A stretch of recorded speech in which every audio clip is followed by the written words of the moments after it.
हरियाणा की मनोहर सरकार ने गांव में पारदर्शी विकास के लिए ई टेंडरिंग प्रक्रिया की शुरुआत की है। मुख्यमंत्री मनोहर लाल का मानना है कि इससे पारदर्शिता से प्रतिस्पर्धा और काम में गुणवत्ता के साथ गांव में तेजी से विकास कार्य हो रहे हैं। देखिए इस रिपोर्ट। मुख्यमंत्री मनोहर लाल कई बार इस बात का जिक्र कर चुके हैं कि बिना गांव के विकास के शहर का विकास संभव नहीं है। लिहाजा पंचायती राज संस्था को मजबूत और पारदर्शी बनाने के लिए ई टेंडरिंग प्रक्रिया की शुरुआत की गई है। अब पंच और सरपंच अपने स्तर पर फैसले लेकर पारदर्शी तरीके से गांव का विकास कर रहे हैं। गांव के विकास के लिए सरकार की ओर से मिलने वाला पैसा कहां और किस रूप में खर्च किया जाना है, खुद सरपंच, पंचायत समिति चेयरमैन और जिला परिषद चेयरमैन आपसी सहमति से तय कर रहे हैं।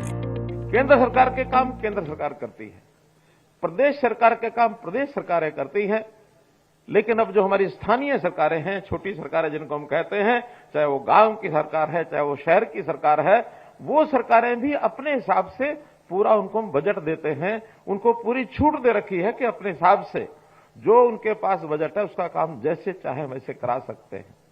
हाँ, केवल उसके ऊपर एक ध्यान रखना पड़ता है कि काम की क्वालिटी अच्छी हुई है, टाइम से काम हो गया और उस काम में कहीं कोई लीकेज नहीं हुई, भ्रष्टाचार नहीं हुआ। अगर इनमें से कोई कमी पाई जाती है तो फिर हम लोग उसमें हस्तक्षेप भी करते हैं। और इसके लिए अब इंजीनियरिंग के जितने काम हैं ऑनलाइन पोर्टल बना दिए गए हैं। कोई भी काम होगा उस पर चढ़ा देंगे, ठेकेदार उसमें आके भरेंगे, छोटे छोटे ठेकेदार भी उसके अंदर आकर के अपना काम भरते हैं। अब सिफारिश उनको नहीं करनी पड़ती कि मुझको ये काम दिला दो। अप्रूवल करने का काम भी सरपंच का है, करने का काम भी वहां एसडीओ, जेई वो सब कराएंगे, लेकिन उस पर पारदर्शिता हो ताकि कोई गड़बड़ ना हो कर सके उसमें। तो उस पारदर्शिता के कारण से सबको पता रहता है ये काम कितने का है, कितने में कौन कर रहा है। अभी तक जो शिकायतें मिलती थी कि साहब काम तो ये 10 लाख का है, खर्च इस पर 20 लाख हो गया, काम तो ये 50 लाख का है, खर्च इस पर 75 लाख हो गया। अब जनता उसके ऊपर ध्यान रखेगी या जो जानकार लोग हैं वो उस पर ध्यान रखेंगे कि हमारा जितना पैसा होता है वो सारे का सारा लगना चाहिए। एक समय ऐसा था जब हमारे एक भूतपूर्व प्रधानमंत्री, अब तो स्वर्गीय हैं, वो कांग्रेस के जमाने की 1990-91 की बात बता रहा हूं आपको, वो कहते थे कि हम ऊपर से 1 रुपया भेजते हैं, नीचे आते आते 15 पैसे रह जाते हैं, 85 पैसे गायब हो जाते हैं। मैं राजनीति की बात नहीं कर रहा, लेकिन एक व्यवस्था में जो दोष ये उस समय ध्यान में आता था। बल्कि हम तो पूछते थे ऊपर भी सरकार आपकी है, नीचे भी सरकार आपकी है, बताइए तो सही है 85 पैसे ये जाते कहां हैं। अब उसको रोकने के लिए हमने ऐसे काम किया कि सब जितना 1 रुपया ऊपर से भेजेंगे तो 99 नहीं, पूरा 1 रुपया नीचे तक जाएगा, बीच में रुक ही नहीं सकता क्योंकि ऑनलाइन सारी पेमेंट हो रही है। जितना पैसा जिसको दिया जाता है उसके खाते में जाता है। तो ये बीच में गड़बड़ करने वाली सिस्टम कमजोर हुए, खत्म हुए हैं। ये गड़बड़ अब होने की कोई गुंजाइश बची नहीं है। तो इस प्रकार से ये सरकारें भी हमारी काम करती हैं। बहुत से काम जो इस समय पिछले समय में हमने किए, विचार यही किया कि पूरे प्रदेश में एक साथ काम होना चाहिए, किसी के साथ भेदभाव नहीं होना चाहिए। नहीं तो पहले अलग अलग सरकारें अलग अलग महत्व देती थी अपने अपने इलाकों को कि मेरा इलाका उसका काम हो जाए। हम कहते नहीं, सारा काम हरियाणा का पूरे का एक साथ होना चाहिए, कोई भेदभाव नहीं होना चाहिए। गांव के विकास के लिए ई टेंडरिंग प्रक्रिया के पीछे मुख्यमंत्री मनोहर लाल का मानना है कि पहले गांव के विकास के लिए फाइलें टेबल पर धूल फांकती रहती थी, लेकिन अब ऐसा नहीं है। गांव के विकास के लिए सरकार की ओर से जारी एक एक पैसा स्थानीय जनप्रतिनिधि अपनी मर्जी से खर्च करने को लेकर स्वतंत्र है। सरपंचों के खर्च की सीमा 2 लाख से बढ़ाकर 5 लाख रुपए कर दिया गया है। 5 लाख से ऊपर के काम ई टेंडरिंग से किए जा रहे हैं। कोटेशन के काम की मैक्सिमम लिमिट 25 लाख रुपए कर दी गई है। छोटी पंचायतों का पैरामीटर अलग किया गया है। कोटेशन के काम 50% से ज्यादा नहीं कराए जाएंगे। कोटेशन के काम की जिम्मेदारी सरपंच को दे दी गई है। इतना ही नहीं, मनोहर फैसले में 1 अप्रैल से सरपंचों का मानदेय 5,000 रुपए कर दिया गया है। वहीं पंचों का मानदेय 1,600 रुपए किया गया है। सरपंचों और पंचों को डीए की मंजूरी भी दी गई है। बिजली के बिलों पर 2% का कर भी पंचायत को मिलेगा। साथ ही संपत्ति की बिक्री का 1% पैसा ग्राम पंचायतों को मिलेगा। छोटी पंचायतों में 20 लाख तक के प्रस्ताव पर 5 लाख रुपए छोड़े जाएंगे। बड़ी पंचायतों में 25 लाख के प्रस्ताव पर 10 लाख रुपए छोड़े जाएंगे, जिसे लेकर कुल 6,217 पंचायतें और 5,048 पंचायतों ने प्रस्ताव डाला है। अभी तो सरपंच, क्योंकि सरपंचों का जब चुनाव हुआ उस समय भी कुछ बातें हमने घोषित की थी। एक विचार ऐसा इस बार बना था कि ये सारे काम जनता के जो लिए काम किए जाते हैं उनको अधिक से अधिक पारदर्शी बनाना और जो काम ठीक न करे उसको जवाबदेह बनाना, इसका भी हमने एक अभियान लिया है। जितना पैसा हम भेजेंगे, चूंकि टेक्नोलॉजी का जमाना आ गया है तो टेक्नोलॉजी से हर चीज को मॉनिटर भी किया जा सकता है। वो समय अब खत्म हो गया कि जब कोई प्रधानमंत्री भी ये कहता था कि 1 रुपया ऊपर से भेजा जाता, नीचे 15 ही पैसे पहुंचते हैं। अब तो टेक्निकली 1 रुपया अगर भेजा जाएगा तो 1 ही रुपया खाते में नीचे जाएगा, बीच में कोई स्कोप नहीं है उसमें से कोई एक भी पैसा निकाल ले। इसलिए उस पारदर्शिता को लाने के लिए ई टेंडरिंग की व्यवस्था हमने शुरू की थी। और ई टेंडरिंग की व्यवस्था में एक लिमिट, जो कि पहले तो तकरीबन बड़ी राशि का काम सरपंच ई टेंडरिंग के बनाई करवाते थे, लेकिन इस बार एक लिमिट लगाई थी हमने पहले तो 2 लाख रुपए की, कि 2 लाख रुपए से नीचे के जो काम हैं वो लोग कोटेशन के आधार पर करा सकते हैं। 2 लाख या इससे ऊपर के काम सारे ई टेंडरिंग पर होंगे। अब थोड़ा विवाद हुआ कि नहीं 2 लाख रुपए बहुत कम है, इससे तो शायद एक गली भी नहीं बनती है, फिर हमें अलग अलग से छोटे छोटे काम कराने पड़ते हैं। उनकी मांग को ध्यान में रखते हुए, मांग तो बहुत ज्यादा थी, लेकिन हमने सब विचार विमर्श करने के बाद बहुत से सरपंचों से अलग अलग भी बात हुई, जनता के लोगों से भी बात हुई। हिसार में किसानों का एक मेला था, कृषि मेला।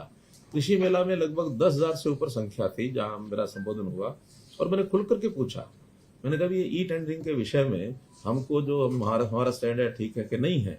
तो सब ने हाथ खड़े करके और खूब तालियां बजाकर कहा कि ये बहुत अच्छा स्टेप है, इससे भ्रष्टाचार भी रुकेगा, पारदर्शिता भी होगी, काम करने वाले लोगों को, नए लोगों को भरने का भी अवसर मिलेगा।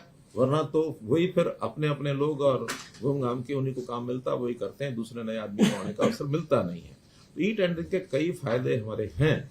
तो उसमें से मैं ये तो नहीं कह सकता कि हर एक सरपंच मान गया होगा, लेकिन अधिकांश सरपंचों ने हमारी बात मान करके और काम कराने शुरू कर दिए हैं। 3,000 रुपए से बढ़ाकर सरपंच के लिए 5,000 रुपया किया है, और जो पंच है उसका मानदेय 1,000 से बढ़ा के 1,600 रुपया किया है, और इसको डीए रेट से जोड़ दिया है। यानी जो बेसिक 3,000 और 1,000 है, इसके ऊपर डीए, जैसे आज की डेट में वैसे तो डीए 40-42% ही है, 42%। हाँ, तो 42% के हिसाब से तो ये बनता 4,200 रुपया, लेकिन अभी हमने उसको 5,000 कर दिया है। इसी प्रकार से 1,000 का भी वो 1,400 बनता, उसको 1,600 कर दिया।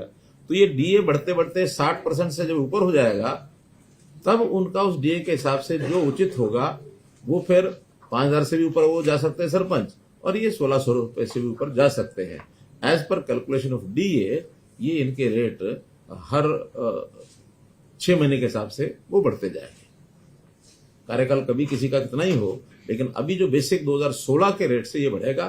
2026 में इसको फिर रिवाइज किया जाएगा 10 साल बाद, जैसे कर्मचारियों का होता है, हर 10 साल के बाद रिवाइज होता है, डीए चलता रहता है। बाद में 10 साल बाद डीए को मर्ज कर देते हैं और फिर बेस रेट 10 साल का दोबारा से शुरू होता है। तो हमने प्राय और भी जहां जहां इस प्रकार के विषय हैं, बजाय हर दिन कोई डिमांड रखे, तो एक बार तय किया, फिर उसके बाद 10 साल तक डीए रेट्स। हमने तो इवन जो हमारे विधायकों की जो पेंशन है उसको भी डीए रेट्स का जोड़ दिया है।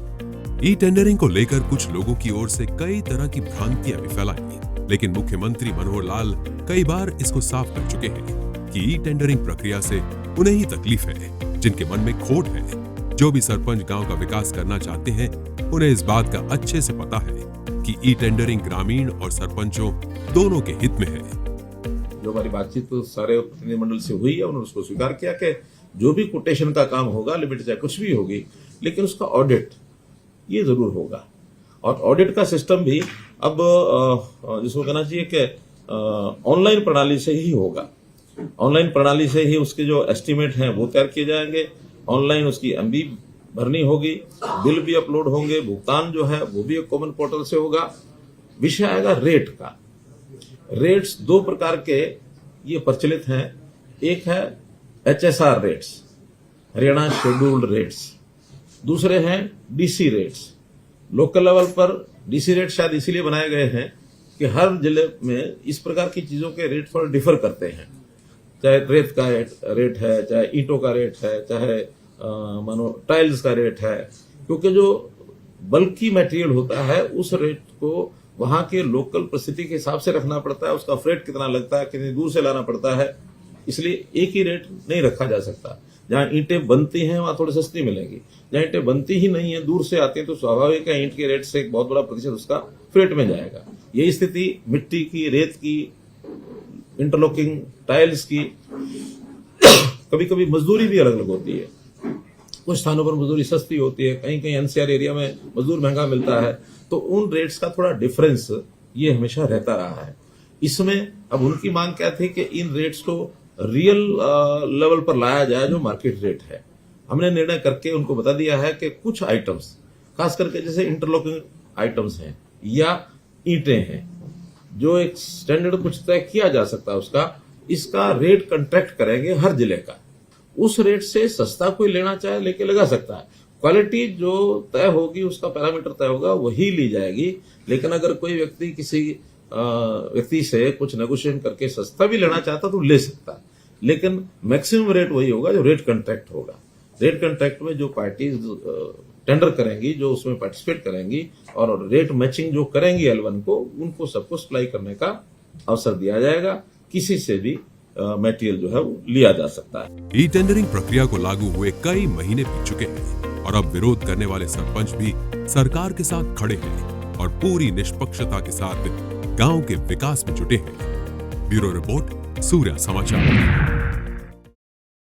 ई टेंडरिंग को लेकर फैली भ्रांतियों को दूर कर मुख्यमंत्री मनोहर लाल ने सरपंचों की ताकत बढ़ाने का भी काम किया, जिससे सरपंचों में खुशी के साथ ही इस व्यवस्था से विकास कार्यों में पारदर्शिता भी देखने को मिलेगी। इसी पर देखिए हमारी रिपोर्ट। ई टेंडरिंग विकासशील हरियाणा के लिए कितनी कारगर होगी, इसे प्रमुखता से समझाने पर मुख्यमंत्री मनोहर लाल ने जोर दिया है। पंच सरपंचों के खर्च की लिमिट बढ़ाने के साथ ही मुख्यमंत्री मनोहर लाल ने सरपंचों की ताकत बढ़ाने का काम किया है। हरियाणा के मुख्यमंत्री मनोहर लाल ने सरपंचों को एक बड़ा तोहफा देते हुए ग्राम सचिव की ACR लिखने का अधिकार भी सरपंचों को दे दिया है।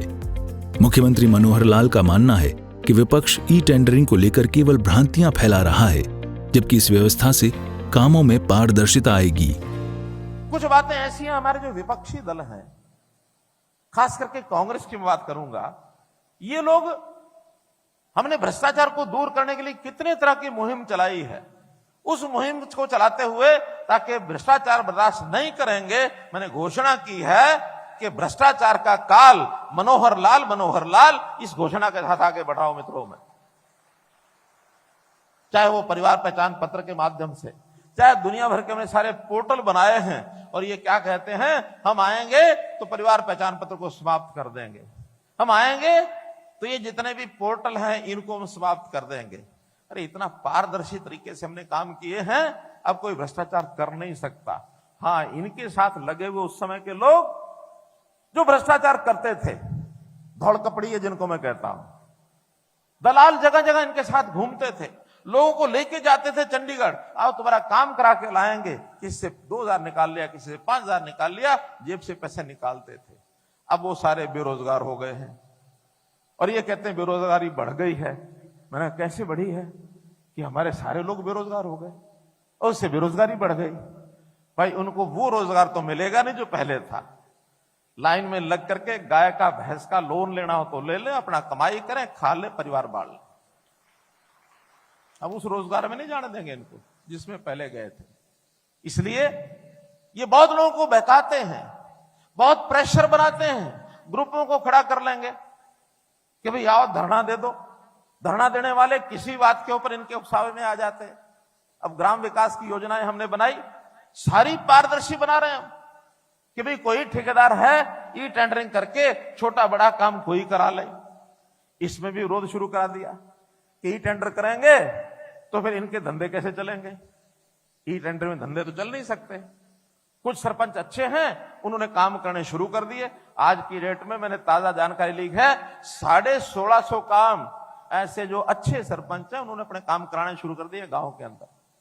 उनके काम शुरू हो गए हैं, कोई भ्रष्टाचार के उनके मन में नहीं है। लेकिन कुछ लोग इस चीज को लेकर के विरोध पर अड़े हुए हैं। क्यों भाई? टेंडर नहीं करो, हमको छूट होनी चाहिए, हम जैसा मर्जी काम कराएं, जिससे कराएं, पैसा हमारे हाथ में आना चाहिए। और साथ में ये कहेंगे कि हमने तो बहुत पैसे खर्च किए हैं, सरपंच बन के आए हैं। इसका मतलब क्या हुआ? अरे बहुत पैसे खर्च के आए हैं, सरपंच बने हैं, तो फिर ई टेंडरिंग में क्या दिक्कत है? नहीं, हाथ में पैसा चाहिए। अब मतलब तो समझते हैं, आप भी समझते, मैं भी समझता हूं क्या हो रहा है। प्रदेश के मुख्यमंत्री मनोहर लाल ने पंचायती राज व्यवस्था को सुधारने के लिए सीईओ की भर्तियां शुरू कर दी हैं। इस मनोहर नियुक्ति से पंचायतों में काम को और बेहतर करने में मदद मिलेगी। मुख्यमंत्री मनोहर लाल की माने तो सरकार पंचायतों को सशक्त करने के काम में जुटी है। पंचायती राज व्यवस्था सुधारने और संवारने के लिए जो मनोहर वादे किए गए हैं, उनमें पारदर्शिता लाने के लिए सीईओ जिला परिषद की नियुक्ति की जाएगी। जिला परिषद, पंचायत समिति, पंचायतों के तिमाही के लिए 1100 करोड़ रुपए अलॉट किए गए हैं। जिला परिषद के सचिवालय बनाने का भी फैसला लिया गया है। काम की क्वालिटी के लिए सरकार ने इंजीनियरिंग विंग बनाने का फैसला लिया है। वहीं साल में 25 लाख तक के काम कोटेशन के आधार पर होंगे। छोटी पंचायत होने पर 50% बजट का भी प्रयोग किया जाएगा। हर काम का ऑनलाइन ऑडिट किया जा रहा है। ग्राम सचिव की एसीआर लिखने का सरपंचों को अधिकार दिया गया है। सरपंचों और पंचों का मानदेय डीए की तर्ज पर अब हर 6 महीने में बढ़ेगा। वहीं ई टेंडरिंग के काम की जिम्मेदारी अब अधिकारी की है। कोटेशन के आधार पर होने वाले काम की जिम्मेदारी भी अब सरपंच की है। पहली बात तो है कि जो पंचायती राज सिस्टम है, ये 3 टियर सिस्टम है, और 3 टियर सिस्टम में जिला परिषद है, पंचायत समितियां और ग्राम पंचायत है।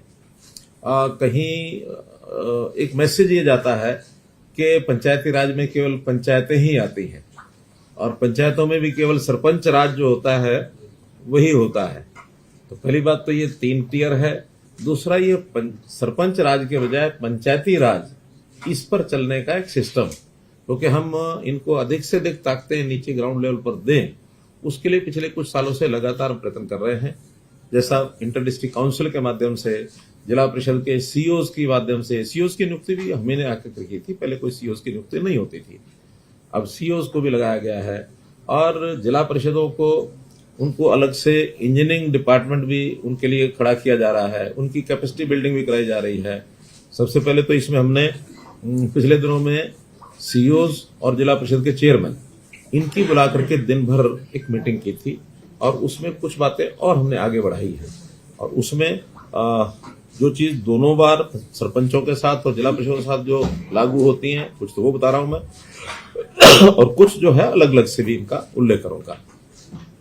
जैसे एक तो जब से चुनाव हुआ, लगभग 1 क्वार्टर का समय शेष था, क्योंकि नवंबर में शायद चुनाव हुए थे, दिसंबर आते आते इनका ओथ हुई थी, तो जनवरी से लेकर और मार्च तक ही काम के समय बचते थे।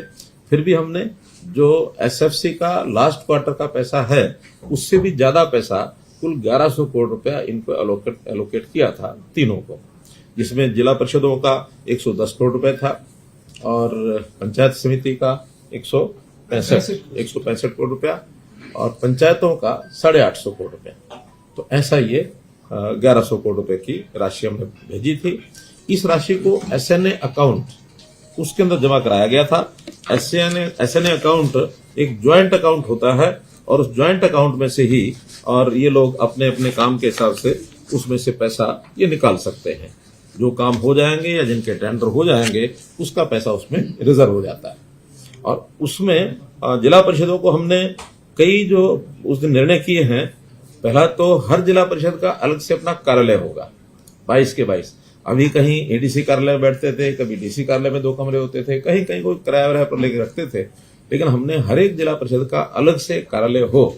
सीओ वहां सरकारी अधिकारी बैठेगा और जिला परिषद चेयरमैन, वाइस चेयरमैन, उनका अपना एक वहां सिस्टम होगा। मीटिंग्स वहां करेंगे, उनका स्टाफ वहां बैठेगा। तो ये सारा एक विषय किया गया है। हरियाणा के मुख्यमंत्री मनोहर लाल ने जिला परिषद को और भी सशक्त किया है। तिमाही के लिए अलॉट 1100 करोड़ रुपए में जिला परिषद को 110 करोड़, ग्राम पंचायत के लिए 165 करोड़, पंचायतों के लिए 850 करोड़ रुपए अलॉट किए गए हैं। विकास को बढ़ावा देने के साथ काम में पारदर्शिता लाने के लिए मनोहर सरकार गांवों में कराए जाने वाले कामों की ऑडिट करवाएगी। मुख्यमंत्री मनोहर लाल बता चुके हैं कि जिला परिषद के सीईओ और चेयरमैन की मीटिंग अलग अलग से होगी और हर 3 महीने में जॉइंट मीटिंग होंगी ताकि किए गए विकास कार्य का मूल्यांकन किया जा सके। और अब हम हर महीने में जिला परिषद के जो सीईओज हैं और चेयरमैन हैं उनकी मीटिंग अलग अलग से होगी और हर 3 महीने में एक ज्वाइंट मीटिंग इनकी हुआ करेगी ताकि इनके काम का एक मूल्यांकन ये समय समय पर लगातार हम करते रहें, क्योंकि हम चाहते हैं कि जो काम अभी तक यानी प्रदेश सरकारों के डिपार्टमेंट्स के माध्यम से ही इनिशिएट किए जाते थे, लेकिन इकाइयां बहुत हैं, 6220 पंचायतें हैं, 150 के लगभग ब्लॉक्स हैं, 22 हमारी जिला परिषद हैं, तो इतने बड़े इकाइयों के काम को डिसेंट्रलाइज करके जितना ज्यादा कराएंगे उतना सेवाओं का लाभ जनता को अधिक मिलेगा। इसी प्रकार एक हमारी पंचायत समिति को लेकर के भी अलग से बैठक होनी है, उनको भी कुछ काम जो हमने विचाराधीन है लेकिन फाइनल करेंगे तो आपको बताएंगे। चाहे वो विकास के काम हो, चाहे वो सामाजिक जीवन के स्तर को ऊंचा करने की बात हो, चाहे लोगों के आर्थिक स्तर को ऊंचा करने की बात हो, चाहे रोजगार देने की बात हो, चाहे इस प्रदेश के लोगों को प्रदेश के प्रति सोचने का जो एक गौरव उत्पन्न होना चाहिए कि मेरा हरियाणा गौरवशाली हरियाणा, मेरे मन में हरियाणा वासी होने का भाव ये जागृत हो, तो आपको याद होगा हमने एक नारा दिया था, हरियाणा एक हरियाणवी एक। हरियाणा एक हरियाणवी एक का अर्थ यही था कि हम सब हरियाणवी बन के सोचें, अपने प्रदेश के साथ जुड़ करके रहें। तो हमने कितने उसमें काम किए। अब जैसा विचार आया पंचायती राज का, पंचायती राज व्यवस्थाएं पहले भी थी, लेकिन हमने आने के बाद कई परिवर्तन किए उसमें, और बड़ा परिवर्तन उसमें आपको ध्यान में है, ये पंचायतें पढ़ी लिखी होनी चाहिए। एक नियम कानून बनाया, उस कानून को लोगों ने चैलेंज किया, विपक्षी लोगों ने उसके ऊपर प्रश्न चिन्ह खड़े किए, आखिर वो हाई कोर्ट में, उसके बाद सुप्रीम कोर्ट में 45 दिन की सुनवाई के बाद सुप्रीम कोर्ट ने कहा कि हरियाणा का ये कानून बेहतर है, न केवल हरियाणा बल्कि दूसरे प्रदेशों को भी इसको लागू करना चाहिए। पंचायतों को मनोहर विकास के साथ मनोहर सौगात देने का काम हरियाणा की सरकार ने किया है। विकास कार्यों की मीटिंग से हर पहलुओं को जांचा और परखा जा सकेगा, तो वहीं मनोहर सरकार ग्राम सभा से भी फीडबैक लेने का काम करेगी। गांवों की गुणवत्ता के लिए बनाई गई क्वालिटी टेस्ट टीम से सुधार आएगा। सरकार की प्रमुखता है कि इन बिंदुओं से प्रदेश में मनोहर विकास को धार मिल सके, रफ्तार मिल सके। ब्यूरो रिपोर्ट, सूर्य समाचार।